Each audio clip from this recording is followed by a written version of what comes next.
Bom, dando continuidade aos estudos em Marcos, hoje nós leremos Marcos capítulo 12, versículos 13 ao 17.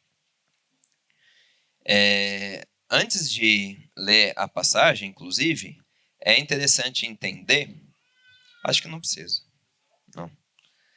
É interessante entender que o pano de fundo dessas histórias, do capítulo 12, e que até se iniciam no capítulo 11, é a oposição que o Sinédrio vai ter para Jesus, vai começar a ter para Jesus. E nessa época, o Sinédrio era composto de 3 grupos principais, 3 grupos mais importantes: os fariseus, os saduceus e os mestres da lei. E ao longo desse capítulo 12, cada um desses 3 grupos vai testar Jesus de formas diferentes. Os fariseus com a questão dos impostos, que a gente vai ver hoje, os saduceus com a questão sobre a ressurreição e os mestres da lei com a questão sobre a interpretação da Escritura. Então, o capítulo 12, ele gira principalmente em torno dessas 3 oposições. Bom, então Marcos, capítulo 12, versículos 13 ao 17, que diz assim: Mais tarde enviaram a Jesus alguns dos fariseus e herodianos para o apanharem em alguma coisa que ele dissesse. Estes se aproximaram dele e disseram: Mestre, sabemos que és íntegro e que não te deixas influenciar por ninguém. Por que não te prendes à aparência dos homens, mas ensina o caminho de Deus conforme a verdade? É certo pagar imposto a César ou não? Devemos pagar ou não? Mas Jesus, percebendo a hipocrisia deles, perguntou: Por que vocês estão me pondo à prova? Tragam-me um denário para que eu o veja. Eles lhe trouxeram moeda e ele lhes perguntou: De quem é esta imagem e esta inscrição? De César, responderam eles. Então Jesus lhes disse: Deem a César o que é de César e a Deus o que é de Deus. E ficaram admirados com ele.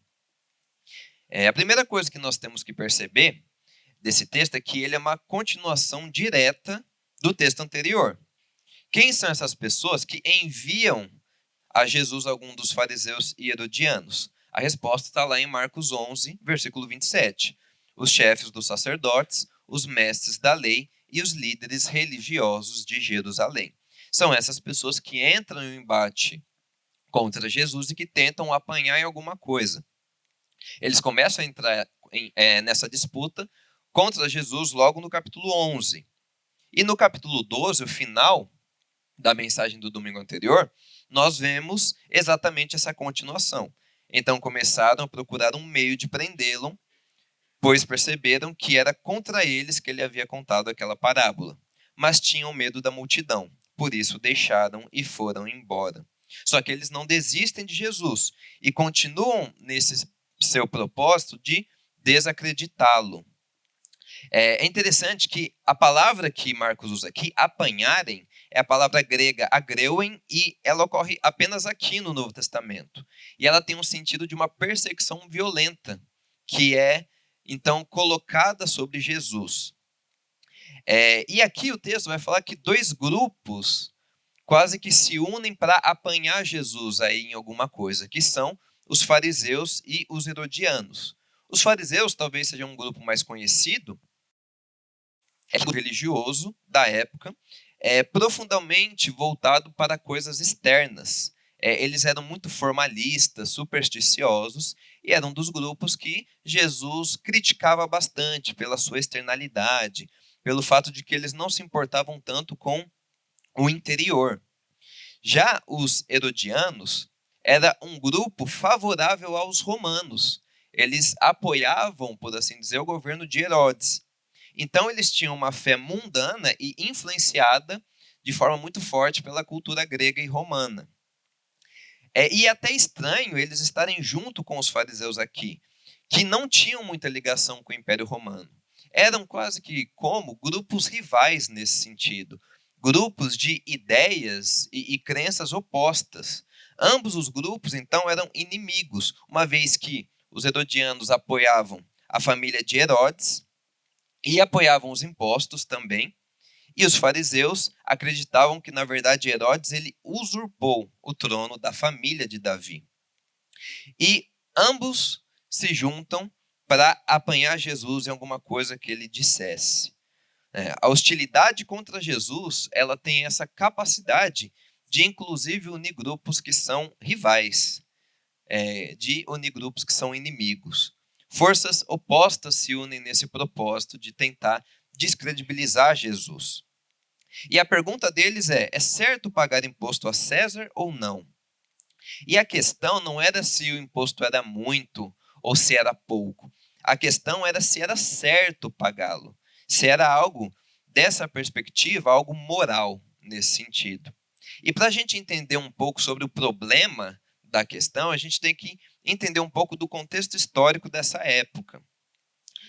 Antes de entrar no contexto histórico em si, é interessante mencionar que existiam duas palavras gregas para impostos, foros e census. Census era uma transliteração do latim, da palavra latina census. Enquanto essa palavra foros, ela abrangia vários tipos de impostos, a palavra census, ela dizia somente ao imposto pago diretamente ao imperador. E é a palavra usada aqui. Então, eles estão falando especificamente do imposto pago ao imperador. E aí vamos entrar num contexto histórico rapidamente. Em consequência da política servil que Herodes tinha a Roma, ele tinha obtido para a terra judaica a posição de um reino amigo de Roma. Então, durante o governo de Herodes, não havia forças de ocupação na Judéia, o sistema judicial era próprio, a administração dos impostos era autônoma e os moradores não eram obrigados a pagar esse imposto pessoal, que era conhecido também como tributo dos súditos. Só que Herodes vai morrer no ano 4 a.C. E os filhos de Herodes, que vão governar as suas terras, eles vão ter privilégios semelhantes, mas Arquelau ele vai construir um governo de uma maneira tão errada e terrorista que ele vai ser deposto 10 anos depois. Ele vai ser deposto, então, no ano 6 depois de Cristo. E ele era quem governava sobre a Judéia, Samaria e Idumeia, Judéia onde ficava Jerusalém. E essa região, então, que antes era governada por Arquelau, vai sentir, por assim dizer, o gosto da forma mais severa da dependência de Roma. Porque a partir daí, essas 3 regiões vão ser submetidas a um procurador romano. E isso inclui a instituição do imposto por pessoa, que tinha de ser pago com a mesma moeda de prata do restante do império, que é o denário. Só que esse item, o fato de o imposto ter que ser pago com a moeda do Império Romano, do imperador, também causava muito problema entre os judeus. Principalmente porque, para entender melhor, na verdade, por que causava problema, a gente tem que entender o que significa o dinheiro, ou mesmo a difusão da moeda na antiguidade. Porque nessa época, você difundir uma moeda significava você ter domínio e poder sobre alguma região. A área de validade de uma moeda, ela refletia o poder do rei que a tinha cunhado. Então, quando um judeu pegava uma moeda romana, ele acabava por lembrar que ele estava sobre a dominação do Império Romano, e que era algo que o judeu não queria estar. O judeu queria estar livre, mas ele estava sob o domínio romano. E ele sempre se lembrava disso quando ele tinha o contato com moedas romanas. Nesse sentido, o comentário Esperança vai dizer: esta ideia tinha de ser especialmente dolorosa na questão do imposto pessoal. Ela conscientizava drasticamente cada judeu que ele pessoalmente era súdito do imperador pagão, o que ele conseguia ignorar mais ou menos quando pagava impostos indiretos. Pagar era um gesto de submissão. E além disso, o imposto pessoal pago ao imperador também concorria com o imposto do templo, que também era pessoal, também tinha esse caráter pessoal e por meio do qual cada judeu do mundo declarava sua lealdade ao Deus Javé. É por isso que pagar a mesma natureza de imposto ao imperador pagão era interpretado por alguns judeus como sinal de infidelidade a Deus. E isso piora à medida que a gente conhece a própria moeda que era o denário. Porque o denário era uma moeda que quase cheirava a idolatria, por assim dizer. Porque um lado da moeda tinha o imperador Tibério, que eles chamavam de César, e do outro lado era a mãe de Tibério, Lívia, conhecida na época como a deusa da paz. Então a moeda tinha esses dois lados, o que já era uma questão complicada para o judeu. Além disso, os dois lados da moeda tinham inscrições que reforçavam ainda mais essa questão idolátrica que havia na moeda. De um lado estava escrito César Augusto Tibério, filho do divino Augusto. E do lado da mãe de César Augusto, a inscrição Pontífice Máximo, ou Sacerdote Supremo, né, que também pode ser traduzida como Sumo Sacerdote. Inscrições que tornavam imediatamente a figura do imperador numa figura quase divina. E que, por isso, existia essa questão muito problemática no contexto judeu, se devia ou não pagar impostos, né? No versículo 14, então, nós lemos: Estes se aproximaram dele e disseram: Mestre, sabemos que és íntegro e que não te deixas influenciar por ninguém, porque não te prendes à aparência dos homens, mas ensinas o caminho de Deus conforme a verdade. É certo pagar imposto a César ou não? Inicialmente, esses dois grupos, então, eles parecem falar palavras que aparentemente são honradas, mas nós sabemos que são mentira. São palavras cheias de veneno. E é até engraçado pensar que uma pessoa que não se deixa influenciar por ninguém, porque não prende-se à aparência dos homens, como eles falam, e que de fato Jesus é uma pessoa assim, é exatamente o tipo de pessoa que não se deixaria influenciar por esse tipo de bajulação. Mas mesmo assim eles tentam, de alguma forma, influenciar Jesus com essa bajulação inicial. E novamente a pergunta: é certo pagar? Ou seja, novamente, Deus permite pagar um imposto? É lícito com que o povo de Deus pague imposto? E essa pergunta ela tem uma armadilha. E qual que é essa armadilha aqui?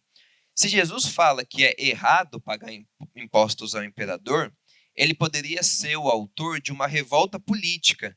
E dessa forma os romanos agiriam rapidamente contra ele, além de ser provável que os próprios herodianos fizessem suas denúncias às autoridades romanas acerca de Jesus. Os judeus teriam argumentos para dizer que ele era um revoltoso contra o império. Só que se ele diz que é certo pagar impostos, a multidão dos judeus, em sua maioria favorável aos zelotes, que era um grupo político entre os judeus que apregoava a revolta armada contra os romanos e dizia que o pagamento de impostos era um ato de traição contra Deus, teriam retirado seu apoio a Jesus e o abandonado, tornando Jesus, por assim dizer, uma presa fácil dos mestres da lei e fariseus que já queriam matá-lo nesse momento.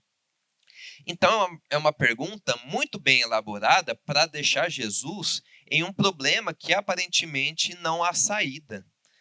Qualquer um dos lados do que Jesus falasse, ele iria se prejudicar de alguma forma. E aí Jesus começa a sua resposta no versículo 15. A primeira coisa que Jesus faz é Jesus percebe a hipocrisia deles e ele escancara ela. Por que vocês estão me pondo à prova? E aí ele pede: tragam-me um denário para que eu veja. É natural que Jesus já conhecia um denário e provavelmente ele tinha dessa moeda no caixa comunitário dos discípulos. Entretanto, nessa situação, era necessário que seus opositores tivessem a moeda para aprenderem algo a partir da lição que Jesus trará. E também é engraçado pensar que eles tinham a moeda, o que mostra que talvez eles tivessem uma cumplicidade maior para com o imposto e com a moeda do que a pergunta deles sugere, porque eles têm a moeda para mostrar. E no versículo 16, Jesus não dá uma resposta rápida, mas pergunta: de quem é esta imagem e esta inscrição? E tentem imaginar essa cena. Imaginem o quão envergonhados, ou mesmo assim, cheios de raiva, seus opositores tiveram de Jesus ao ter que responder que a inscrição e a imagem da moeda era de César. Inclusive, eles respondem em uma só palavra, que é Kaiser, no grego. Quase que cabisbaixos, envergonhados e tudo mais. Porque era uma moeda que tinha a inscrição de César. E no versículo 17, então, a partir da resposta desses dois grupos, Jesus diz a sua formulação clássica a respeito desse tema. Tem a César o que é de César, e a Deus o que é de Deus. Antes de mais nada, um ponto muito interessante da passagem é perceber que, enquanto os opositores de Jesus perguntam se eles devem pagar, e eles usam um termo grego que é dídome, o imposto, Jesus responde que eles devem dar, ou melhor, devolver, apodídome.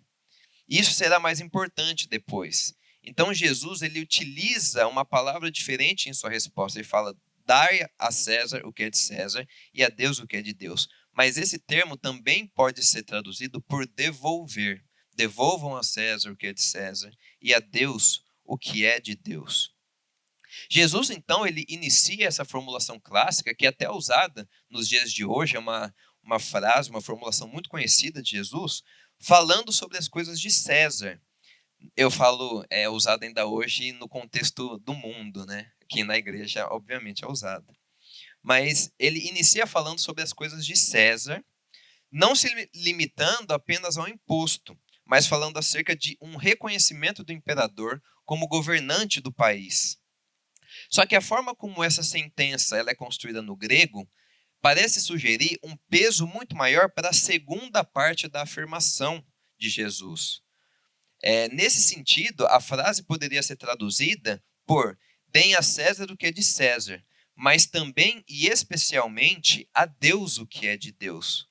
Então a ênfase dessa frase ela se desloca para a segunda parte, de forma que não é um equilíbrio aqui. Não é uma ênfase igual sobre as duas partes, mas é dada uma importância muito maior para aquilo que é de Deus de fato. E isso é interessante porque essa segunda parte toca em um assunto sobre o qual Jesus não foi perguntado. Jesus não foi perguntar sobre as coisas de Deus, mas sobre o imposto. Mas esse é de fato o real interesse de Jesus. Esse é de fato o seu verdadeiro interesse. E por isso eu acho mais interessante comentar primeiro dessa segunda parte da formulação. É curioso pensar como ambos os grupos aqui citados, fariseus e herodianos, eles falavam de Deus. Contudo, para eles, Deus era sempre uma grandeza distante. De palpável acerca de Deus em seu domínio, só havia uma coisa para os fariseus, que era a lei. O comentário Esperança dirá acerca desse ponto que, fora este você deve, você não deve, nada havia a experimentar e ter de Deus. A relação com Deus se esgotava no cumprimento da lei. E o comentário Esperança vai continuar. Ser religioso, portanto, significava esforçar-se sem ter tempo para tomar fôlego. A pessoa religiosa estava sempre sobrecarregada. Como ninguém lhe dava nada, ele também não dava nada a ninguém. Todo erro dos outros era anotado e retribuído. O pecador não podia se safar. Nestas circunstâncias, o amor ao próximo tinha muita dificuldade para se desenvolver. De tão carregados, ninguém podia assumir mais nada. No fundo, todos na sociedade tinham uma atitude hostil, sempre prontos para a luta, poucas vezes prontos para fazer as pazes, sempre se protegendo dos outros. O Deus que Jesus apresenta, por outro lado, é um Deus completamente diferente. Um Deus que é presente e pessoal e que se importa com a nossa integralidade, com a totalidade do nosso ser. Sobre isso, o Fritz Heinecker, que é o comentarista do Comentário Esperança, vai falar: quem encontra Jesus toca nos dedos de Deus e com isso a libertação, a reconciliação, a recriação e o envio. Esta mão de Deus pode ser desprezada, empurrada para o lado ou até ferida. E como foi ferida? Mas ela nunca se fecha para esmurrar. Continua sempre estendida no mundo humano. Reconciliem-se com Deus. Nesse sentido, meus irmãos, dar a Deus o que é de Deus é entregarmos tudo o que somos a Ele.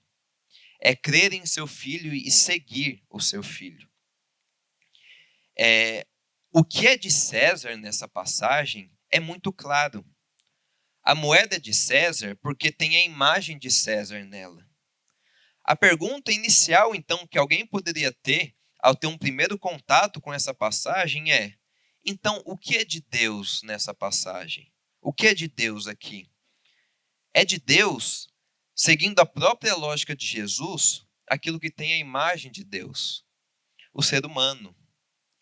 Nós somos de Deus. É nossa integralidade enquanto ser humano que deve ser devolvida, lembre-se da palavra devolver que Jesus usa para responder, que deve ser devolvida àquele que é Senhor sobre ela, Deus. E é sobre essa base que devemos entender a frase anterior: deem a César o que é de César. Só alguém que verdadeiramente devolve a Deus o que é de Deus pode devolver a César o que é de César. É por isso que muitas vezes a Bíblia fala como se nós tivéssemos uma dupla cidadania. Ela fala da dupla cidadania do cristão. Nós somos cidadãos de dois reinos, o reino da terra e o reino dos céus, no sentido de que, apesar de honrarmos o rei dos céus, nós ainda temos compromissos e deveres para com os reis da terra. Novamente, lembre-se que a palavra usada aqui é devolver. Jesus reconhece que o imperador tem direitos e que o cidadão tem deveres para com o governo em troca dos benefícios recebidos. Ele reconhece isso. E por mais que o Império Romano tivesse inúmeros pontos negativos e vai perseguir os cristãos no surgimento da igreja e tudo mais, ele também tinha pontos positivos.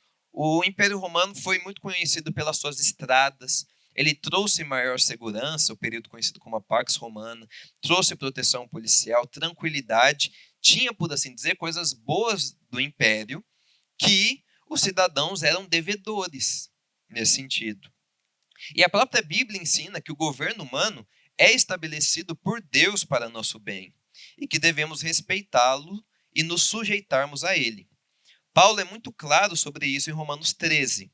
E lembrem-se que Paulo é alguém que sofreu muito e de formas muito injustas nas mãos do Estado.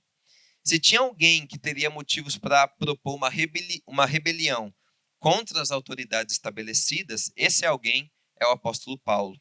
Mas ainda assim, esse homem de Deus é capaz de escrever em Romanos 13: todos devem sujeitar-se às autoridades governamentais, pois não há autoridade que não venha de Deus. As autoridades que existem foram por ele estabelecidas. Portanto, aquele que se rebela contra a autoridade está se colocando contra o que Deus instituiu. E aqueles que assim procedem trazem condenação sobre si mesmos, pois os governantes não devem ser temidos, a não ser pelos que praticam o mal. Você quer viver livre do medo da autoridade? Pratique o bem, e ela o enaltecerá, pois é serva de Deus para o seu bem. Mas se você praticar o mal, tenha medo, pois ela não porta a espada sem motivo. É serva de Deus, agente da justiça para punir quem pratica o mal. Portanto, é necessário que sejamos submissos às autoridades, não apenas por causa da possibilidade de uma punição, mas também por questão de consciência. É por isso também que vocês pagam imposto, pois as autoridades estão ao serviço de Deus, sempre dedicadas a esse trabalho. Deem a cada um o que lhe é devido. Se imposto, imposto. Se tributo, tributo. Se temor, temor. Se honra, honra. O Hernandes Dias Lopes, inclusive, vai comentar: mesmo que a pessoa que ocupa o ofício não seja digna de respeito, o ofício que ela ocupa deve ser respeitado. Só que aqui o cristão deve ter um cuidado também, que é o quê? Ainda que a gente deva se submeter ao Estado, lembre-se que essa formulação feita por Jesus não está em uma balança de igualdade.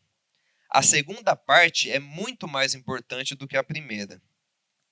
Uma vez que não existe autoridade maior que Deus, enquanto o Estado não afronta os princípios e a lei de Deus, nós devemos respeitá-lo e respeitar as suas instituições.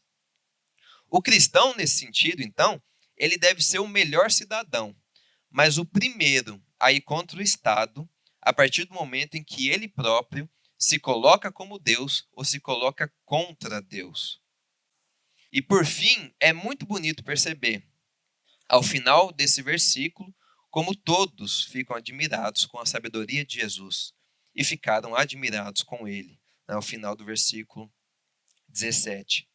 Mais algumas aplicações práticas sobre esse texto.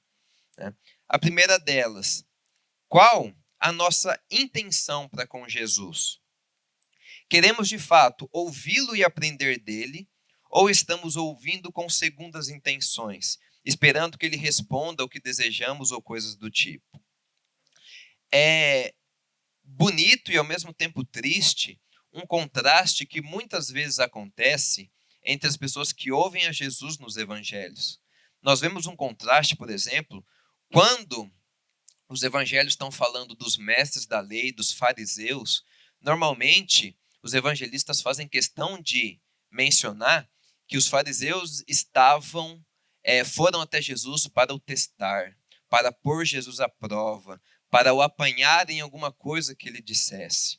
Só que em vários outros momentos, quando são pecadores, publicanos que estão diante de Jesus, os evangelistas também fazem questão de escrever que os pecadores estavam com Jesus para ouvi-lo. Ou seja, uma atitude muito mais humilde e muito mais correta para com a pessoa de Jesus do que a dos mestres e das pessoas tidas como religiosas da sua época. Será que estamos colocando Jesus à prova ou queremos ouvi-lo de todo o coração? Uma outra aplicação prática é que, assim como Jesus percebeu a hipocrisia desses dois grupos, ele sempre percebe a nossa também. O que me agrada em algumas histórias do Antigo Testamento é que aquelas pessoas tinham coragem de orar de formas que muitas vezes nós não temos. Reparem, por exemplo, nas orações de Jonas, no livro de Jonas. A oração de Jonas, no final do livro dele, consiste basicamente em dizer para Deus: Deus, me ira ao fato de que tu és bom demais. Eu sabia que você perdoaria os ninivitas no momento em que eles se arrependessem. E isso me deixa furioso. O que causa fúria em Jonas é o fato de Deus ser bom. Só que ele externaliza isso para Deus. O Rafa comentou do caso de Jó, das respostas de Jó e das orações de Jó. Se nós olharmos para o livro de Jó, nós encontraremos várias orações ácidas também. Só que, apesar das orações ácidas de Jó, Deus ainda exalta a fidelidade de Jó. E por que Deus faz isso? Porque, ainda que fossem orações ácidas, elas ainda eram orações. Jó não fica longe de Deus nesse sentido. Muitas vezes, nós não temos coragem de abrir o nosso coração para Deus, e os caminhos que restam são ou do silêncio, do distanciamento, ou da hipocrisia. Falamos palavras vazias, como se Deus não conhecesse os nossos reais sentimentos. E o que eu quero dizer com isso é que se há alguém que nos conhece e que podemos abrir o nosso coração inteiramente, sem medo de sermos rejeitados, é Jesus. Esse alguém é Jesus. É que nós possamos ser sinceros com Jesus nesse sentido. E por fim, será que temos vivido como se a nossa vida de fato pertencesse a Deus? Temos entregado tudo a Ele, dependido dEle para todas as coisas da nossa vida? Você ora a cada decisão importante que precisa tomar? Busca na palavra de Deus os princípios para viver em seu cotidiano? E do outro lado, temos sido bons cidadãos? Você tem pagado seus impostos corretamente? Você tem, como diz 1 Timóteo, orado pelas autoridades que foram constituídas sobre o Brasil, mesmo que elas sejam pessoas que você não gostaria que estivessem lá? Você tem orado pelo presidente, pelo governo, pelos ministros? Esse é o papel do cristão. Nós podemos até considerar, por exemplo, que a carga tributária do Brasil seja grande demais, ou seja injusta e coisas do tipo. E nós podemos, inclusive, orar por uma reforma tributária. Mas enquanto essa reforma não ocorre, nós devemos pagar os nossos impostos, como bons cidadãos dessa dupla cidadania que se apresenta a nós. E por fim, meus irmãos, lembrem-se que naquela cruz, Jesus também devolveu a Deus o que era de Deus. Ele comprou um povo eleito por um preço que é inimaginável a gente conceber. Sobre esse tema, o Antônio Vieira, um missionário, escritor e orador português do século XVII, que inclusive é conhecido por ter sido missionário no Brasil, fez uma reflexão muito interessante em seu sermão do quarto domingo da Ascensão. Ele diz assim: a mim, a imagem dos meus pecados me comove muito mais que essa imagem do Cristo crucificado. Diante dessa imagem do Cristo crucificado, eu sou levado a ensoberbecer-me por ver o preço pelo qual Deus me comprou. Diante da imagem dos meus pecados é que eu me apequeno por ver o preço pelo qual eu me vendi. Por ver que Deus me compra com todo o seu sangue, eu sou levado a pensar que eu sou muito, que eu valho muito. Mas quando noto que eu me vendo pelos nadas do mundo, aí eu vejo que eu sou nada. Eu valho nada. Jesus compra, por um valor inestimável, pessoas que não valem nada, como eu e você. E exatamente por nos comprar para Deus, é que devemos ser os melhores cidadãos que pudermos ser. E que Deus nos ajude nessa tarefa. Amém.